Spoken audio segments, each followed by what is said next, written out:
po sa lahat, magandang hapon po. No? Tanong ko lamang sa inyo, mamili kayo dito sa tatlo. Gusto ko lang malaman yung opinion. Pag-ibig, utang, o kamatayan. Alin kaya sa tatlo ang nakakatakot sa inyo at bakit? Para sa akin po yung pag-ibig. Pag-ibig, Kasi dun sa bakit? kamatayan, talagang darating naman po yan. Walang handa dyan, pero darating po yan ang hindi natin inaasahan. Yung sa utang naman po, kung matalino kang tao, kung kaya mong hawakan ng maayos yung pera mo, hindi ka naman magkakautang na malaki sa ibang tao. Siguro utang na loob, meron. Pero yung utang na sobra-sobra naman, dapat alam mo sa sarili mo kung ano yung tama at yung mali. Sa pag-ibig po kasi para sa akin, napakalawak ng usaping yan eh. Pag-ibig sa pamilya, sa kaibigan, o sa taong mismo mahal mo. Doon kasi sa pag-ibig na yan, pwede mong mawala yung sarili mo. Pwede kang mawala sa sarili. Yun yung kinatatakutan ko rin na mangyari. Ayoko rin na sa sobrang pagmamahal sa isang tao, maubos ako. Mawala yung sarili ko. Kasi sa lahat talaga, sa lahat ng tao, wala akong ibang kakampi kundi yung sarili ko lang. Nandyan yung pamilya po, nandyan yung kaibigan, pero maasahan mo lang talaga yung sarili mo. Eh. Yun Okay. po. Sa tingin nyo, natatakot ba kayo mag-isa sa buhay? Natatakot ako na mag-isa sa buhay kasi alam ko kapag ganun wala mag-aalaga sa akin sa pagtanda ko, nakakatakot tumanda mag-isa na wala kang ibang inaasahan kundi yung sarili mo. Meron ba kayong trust issue sa mga tao sa panahon ngayon? Nahirapan ba kayo magtiwala sa isang tao? Opo, napakalaki po ng trust issue ko sa mga tao. Nahihirapan po ako na mag-open up, nahihirapan po ako na maging open sa lahat ng tao kasi nakakatakot po talaga na magtiwala. Pero syempre may magtatanong lagi sa ating sarili, paano nyo ba malalaman ang isang taong mapagkakatiwalaan? As in 2025 version, paano nyo malalaman yan? Sa akin po kasi, ang basehan ko ng pagtitiwala sa isang tao, yung kaya kong samahan sa hirap, sa ginhawa, kaya kong samahan kahit sa pinaka-downfall ko, sa downtimes ko na walang-wala talaga ako, na walang kong ibang aasahan. Pero yung tao na handang manatili sa tabi ko kahit anong mangyari. Yun po yung pinagbabasehan ko kung dapat ko ba siyang pagkatiwalaan o hindi. Sa tingin mo, hindi patas ang buhay? Unfair ba o fair ang buhay? May part po na unfair, may part na fair naman. Kasi siguro para sa akin, as batang lumaki sa hirap, unfair sa akin yung buhay kasi kailangan paghirapan ko lahat ng gusto kong makuha. Fair enough naman na nabubuhay ako kasi may mga tao na kahit gustong-gustong mabuhay, hindi talaga binibigyan ng chance o kaya yung mga tao na sabihin natin, ayun, nasa ospital, mga may sakit sila yung gustong-gusto pang mabuhay pero hindi na sila binibigyan pa ng mas matagal na lifespan. Ito, bigyan ko kayo na mabilis lamang na halimbawa. Meron tayong kukumparang dalawang tao. Siyempre hindi kayo ito So yung isa mabuti, yung isa barumbado talaga ugali. Sabihin natin demonyo talaga. Pwede mangyari yun. Yung mabuting tao, alam na natin mabuti, nagmamalasakit, pero lagi siyang sinasaktan, lagi siyang iniiwan sa ere, lagi siyang binabasted. Nangyayari po yan. Pero yung demonyong tao, masama ugali, abay dumadami po ang kaibigan, mas dumadami sila, marami doon nagkakajowa, yung iba nga nagkakasawa kahit walang pinag-aralan, tambay, ganun po. Pero yung mabuting tao, mabuti na nga, abay laging sinasaktan, laging ginagawang kawawa. Simple naman tanong ko lang sa inyo, napakasimple. Napapansin niyo ba yan sa totoong buhay? Sa totoong buhay, opo. Kasi Anong karamihan naman po talaga doon sa mga tao na yun. Ang daming, sabihin natin, ang daming nagkakagusto na samahan sila, ang daming gusto na magstay sa kanila kahit na ganun na sila mismo. Kasi yung mga taong yun, yung mga taong mismo sumasama sa kanila, yung mga girlfriend nila, boyfriend, or kung ano man, sila yung mga taong naniniwala na kaya nila silang baguhin. Kaya nilang baguhin kung ano yung pagkataong meron sila, yung ugaling meron sila, kaya nila tinanggapin ang bonggo. Yung taong mga mababait naman, walang ginagawa, sila pa yung mga taong baga sabihin natin, wala makasama sa buhay. Kasi siguro, pinapakita sa kanila doon na kailangan nila maging matatag, kailangan nila na huwag umasa sa ibang tao kundi sa sarili nila mismo. Naawa ba kayo doon sa mga tao, yung mga mabuti? Ganun kasi ang trato nila, naawa ba kayo doon? May part po na naawa pero mas nananaig sa akin yung paghanga sa kanila. Kasi yung mga tao na hindi humihingi ng kahit na anong kapalit, kumbaga nagmamahala sila ng totoo, alam nila sa sarili nila na totoo sila, hindi nila kailangan na magkunwari, hindi nila kailangan na umasa sa ibang tao kasi meron silang sila eh.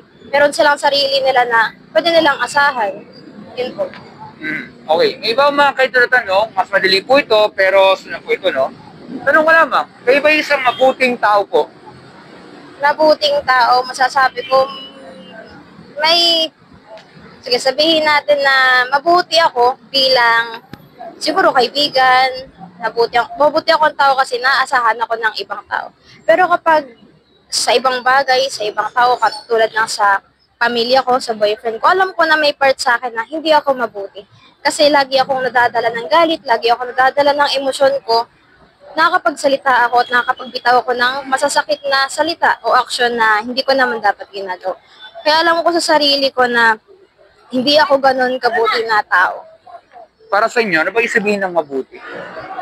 Mabuting tao kapag alam mo sa sarili mo na malinis yung intention mo, malinis yung konsensya mo na hindi ka nakakagawa ng kamalian. Pero sabi nga, wala namang perfectong tao, wala namang tao na pinanganak na hindi nagkakamali, taong hindi nakagawa ng maling desisyon, maling aksyon. Kaya siguro merong mabuting tao pero may nagagawa pa rin silang kamalian sa buhay nila. Okay. Kayo ba may magbasa ng dictionary? Dictionary, medyo po, bakit? Okay, pero nagsasearch rin ba kayo kay Google pag hindi mo alam Yes sa po. salita? Bigyan ko kayo ng konting trivia, no? Sabi sa dictionary daw, para daw masabing good o mabuti, may kinalaman daw sa ugali ng isang tao. Opo. Dapat daw walang ginagawang masama, wala ka daw ginagawang krimen, at wala ka daw sinasaktan na tao kahit sanggol pa yan. Pero tingnan natin itong mabilis sa tanong kung tama talaga ang sinasabi ng dictionary. Kagaya nito, kayo po ba yung nakapagsinungaling po sa tanan ng buhay niyo po? Madaming beses na po. Yan nga ang problema, lahat po tayo guilty. Kasi yan po, matututo na isang bata ang magsinungaling. Pero ito po, kayo ba'y nakapagnakaw ng kahit anong gamit sa tanan ng buhay niyo po? Mapalapis, ballpen, barya, may napo sa kalsada, di mo na binalik, or nangopya ka daw o nagpukopya ka sa exam or quiz sa tanan ng buhay niyo po. Kayo ba'y nakapagnakaw na kahit anong halaga? Napagnakaw, hindi po. Never pa? Never po. Pero yung sabihin natin na mga opya, yung mga opyahan sa school, danas ko po yun. Yan nga, pero paresa rin yun kasi lumalabas, tayo rin madaling matukso sa maliit na bagay. Imagine mo, kunwari gawin natin yung batas at nandyan na yung police station sa di kalayuan. Imagine mo lang, abay baka wala ng tao dito. Natatay, nasa kulungan na. Kasi doon pa lamang may trust issue na ang mga tao sa atin. Doon pa lamang, wala na. Magsak na talaga tayo doon. Kaya totoo, lahat talaga tayo guilty in a little or larger way talaga. Pero ito po, kayo ba ay nakaranas na maggalit sa isang tao? Yes po. Nawawala ba stress nyo pag nagkagalit o lalong tumitindi po? Lalong tumitindi po. Siyempre kunwari, kayo ay sinasaktan kunwari isang tao. Siyempre kalau ko lang sabihin hindi ka nasasaktan, pero sa loob ng puso mo, parang gusto mo naman ng ng tao, pero sa isip lamang. Hindi mo talaga siya gagawin. Yun nga lang, para daw tayo nakapatay ng tao, hindi nga lang sa salita. Hindi nga lang sa gawa, sa salita lamang. Pero, nakapatay na po tayong tao dahil meron na tayong tinanim na galit sa isip lamang. Kaya nga, lahat na tayo dito talaga ay guilty.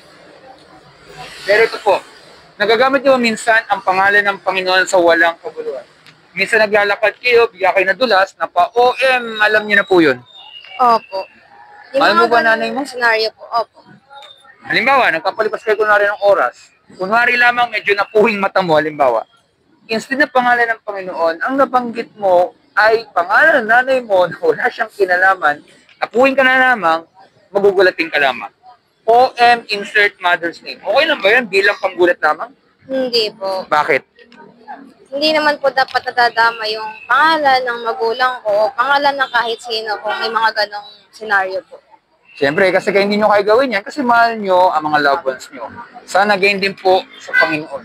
Siya naglikha ng napakagandang lugar na to, pero madalas ay nababanggit na lang natin ang kanyang salita sa walang kabuluhan. Ang tawag kasi doon ay pambabastos or blasphemy at lahat na tayo dito ay guilty. Nagamit na natin minsan ang kanyang pangalan sa walang kabuluhan. Ngayon, lilinawin ko po, hindi ko sinisiraan kasi yung tanong na yan ay tanong po ng bawat isa sa atin. Sa tingin nyo kaya, kung tayo po mamamatay, hindi po ito pananakot, at harap po tayo sa tinatawag na judgment day sa Panginoon, sa tingin nyo kaya, kayo ba ay guilty o innocent po kayong tao? Sa akin po, guilty po ako. Aminado po kasi ako talaga na hindi talaga ako yung sasabi na perpektong tao, hindi ako perpektong kaibigan, anak, girlfriend, hindi ako perpekto. Nakakagawa din po ako ng kamalian sa buhay ko. Pero sa tingin nyo, saan kaya kayo pupunta pag kayo namatay halimbawa? Sa langit ba kayo pupunta o sa impyerno? Tanong lamang po. Sa akin, hindi ko po masasabi kasi talaga kung saan po mismo. Kasi sa huling araw man dito o siguro sabihin natin biglaan or ano, hindi ko din po masasabi talaga. Pero halimbawa, bigyan ko kayo ng isang mabilis na halimbawa. Kunwari, meron tayong isang kriminal, nagnakaw siya ng pera sa bangko, nahuli siya ng pulis, at ito po sabi niya sa judge. Judge, guilty po ako, pero parang hindi ko po alam kung saan ako pupunta. Ano? Siyempre magagalit yung judge, sabi, kalokohan, ano hindi mo alam? May batas nga, may parusa, kailangan mong pagbayaran, kailan talaga siyang itapon sa kulungan. Tama po ba? Opo. Ngayon, yung sinasabi ko po kasi, parang ganyan din ang sinasabi ng Biblia. Sabi sa Bible, ang mga tao nagsinungaling, nagnakaw, nagtanim ng galit, at di ba po mga nagawang kasalanan, magaan o mabigat, ay walang makarating sa langit. Hindi makikita ang karan ng Diyos kung hindi itatapon po sa nagabagang apoy o impyerno. Simple naman tanong ko lang sa inyo. Kayo ba'y nag-alala na maaaring kayo po ay sa hell mapupunta, pero hindi lang po kayo, tayong lahat. Kasi may nagawa talaga tayong kasalanan sa harap ng Panginoon. Kayo ba ay nag-alala sa sinasabi ng Biblia? Opo.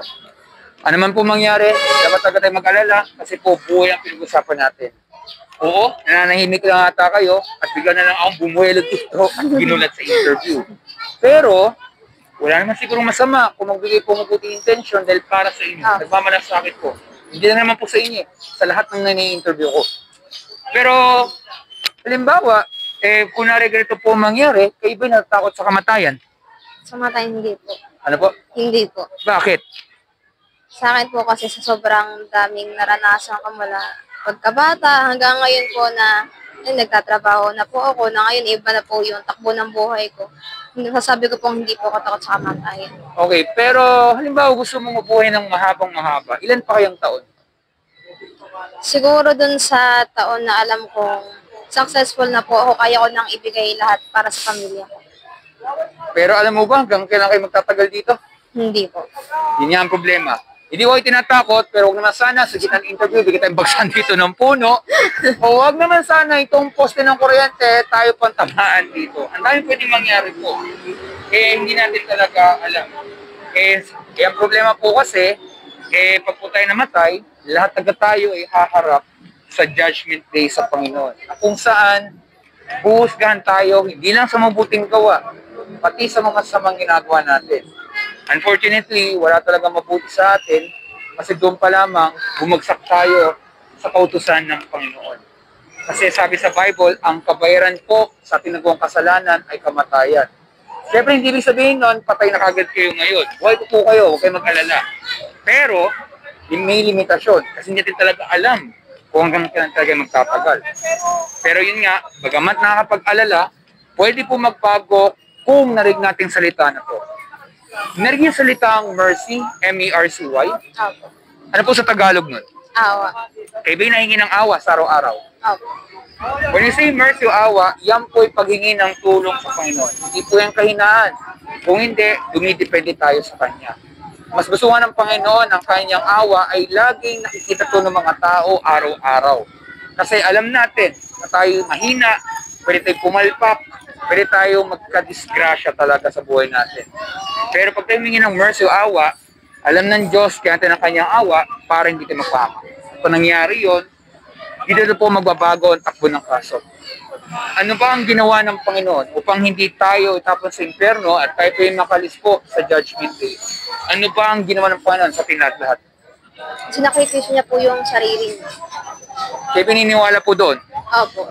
So yun nga, tayo pong lahat ay makasalanan hindi lang sa Pilipinas, pati sa buong mundo. Tama po ba? Opo. Pero yun nga, ang ginawa po ng Panginoon sa Kristo, biniwisyo po yung kanyang buhay, hindi lang po sa inyo, sa ating lahat. Wala siyang ginagawa masama, gusto na niya pong tumulong. Pero ano nangyari sa kanya? Siya ay tinorture, siya ay pinatay, siya ay pinapo sa krus ng Kalbaryo. Pero hindi lang siya tao, siya rin ni Diyos. Pero bago ko ituloy, Naalala niyo ba kanina yung kinukumpara kong dalawang tao? Opo. Hindi niya napansin mabuti. Sinasaktan, iniiwan sa ere. Si Jesus, ganun ang ginawa sa kanya. May wala mang ginagawang masama, pero bakit pinatay nila yung tao? Ibig sabihin, ayaw ng mga tao ng katotohanan. Yan yung dahilan kung bakit hindi na po nagulat si Jesus. Kaya kailangan niya magbuo sa buhay dahil siya rin ni Diyos at kailangan nangyari yan. Yan yung dahilan kung ba't siya pinako sa krus, namatay, at siya'y nabuhay sa pangatlong araw bilang hudyat na matagal na pong natalo ang kasamaan, matagal na po natalo ang kasalanan at meron pong buhay na walang hanggan. Sa madaling salita po, ang kabayaran sa tinagawang kasalanan ay kamatayan, pero ang paniniwala o yung pagkakaroon ng paniniwala sa Panginoong Hesus lamang o pananampalataya ay may buhay na walang hanggan. Ngayon po ang kaligtasan ay wala sa mabuting gawa, kundi nasa biyaya o regalo ng Diyos. At may dalawang bagay po para makamit yan. Una, narinig yung salitang repentance. Repentance, madaming beses na po. Madaming beses na po. Ano po sa ibig sabihin nun sa Tagalog? Sa Tagalog, hindi ko po sure. Hindi mo sure. When you say repentance or repent, action word, ibig sabihin po niyan sa wikang Pilipino ay pagsisisi sa kasalanan. Parang sa sakit. Di ba gusto nyo laging gumaling? Opo. So tingin nyo, pag kayo nagkasakit, makakapagtambay ka ba dito sa lugar na to? Hindi po. Di ba? So ibig sabihin, kung tayo nagkasakit, gusto din laging gumaling. Kung tayo may nagawang kasalanan, talikuran, pagsisihan, at babaguhin ating kaisipan. At ang pangalawa po ay ang faith or pananampalataya kay Jesus Christ as Lord and Savior. Pag natin dalawang bagay na yon, ay tsak, pwede tayo patuwarin ng Panginoon, bibigyan tayong bagong puso at isipan, at higit sa lahat po, anuman ang pagsubok na pinagdadaan natin, meron pong pag-asa. Hindi sa mundo na to, kundi sa Kanya lamang. At dahil doon, meron pong buhay na walang hanggan. So bago po umalis, meron na akong mabisa tanong lamang. Sa tingin nyo kaya, nagsasabi kaya ako ng totoo sa ating napag-usapan po? Ba? Bago po umalis, sa tingin nyo kaya, nagsasabi kaya ako ng totoo sa ating napag-usapan po? Sayo po, opo. Pag-iisipan nyo po ba ang ating napag-usapan po? Opo. Meron ba yung Bible sa inyong mga bahay? Yes po, meron po. Nagbabasa ba kayo araw-araw? Araw-araw, hindi po. Hindi po. Okay, ganito. Pag kayo nagugutom, anong gagawin nyo?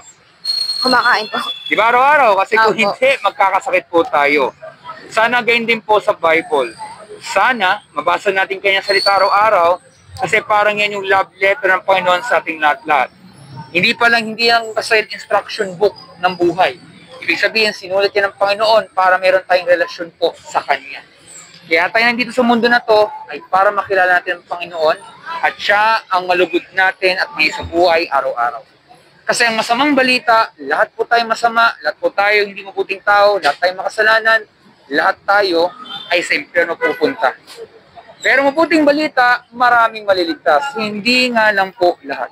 Pero syempre, mas maganda tayo maliligtas po kung tayo talaga ay nagsisi sa kasalanan at nanampalataya sa Panginoong Hesus lamang bilang Panginoon tagapagligtas. At pag nangyari yun, ay tsak, pwede tayo patuwarin ng Panginoon, bibigyan tayo ng bagong puso at isipan, at higit sa lahat po, anuman ang pagsubok na pinagdadaan natin, meron pong pag-asa. Hindi sa mundo na to, kundi sa Kanya lamang. At dahil doon, meron pong buhay na walang hanggan.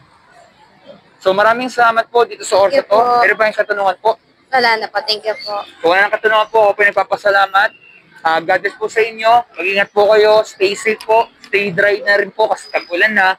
Thank you po. Ingat po kayo. Thank you po.